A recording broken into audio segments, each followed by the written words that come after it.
минь нэвтршил ихтэй энэ сургуулгүй хороодод өргөө цэцэрлэг хүрээ сургуулийн барилгыг барихаар төлөвлөж байна гэж бичсэн байна.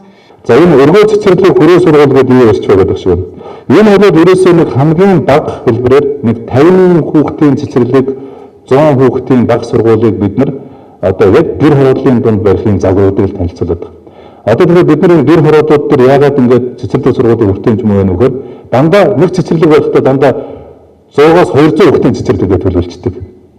Сургууль байхдаа 650 хүүхд идэв 960 хүүхдийн сургууль гэдэг ерөнхий боловсролын сургууль яриад идэв. Гэтэл нөгөө газар чөлөөлөх асуудлууд нь ерөөсө бүтдэггүй байхгүй.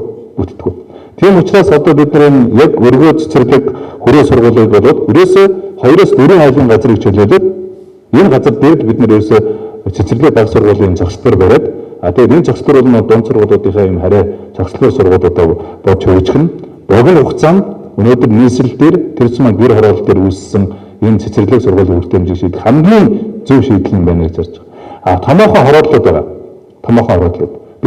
Томоохон орон сууцны хороодлууд. Томоохон орон сууцны хороодлуудын бид нар цаашдаа ирнэ нэг давхрыг энэ сургууль цэцэрлэгүүдийн баг сургуулиудын одоо энэ хэлбэрээр бас ингэж стандартаж яг уян хатан одоо болгож энэ байгууллагын цэцэрлэгч гэдэг юм уу энэ хэлбэрээр одоо явах нь сургууль баг цэцэрлэг баг сургуулийн үр хэмжээг сайжруулах нь хамгийн зөв шийдэл юм байлээ гэдгийг бас хэлчихье гэж бодож байна.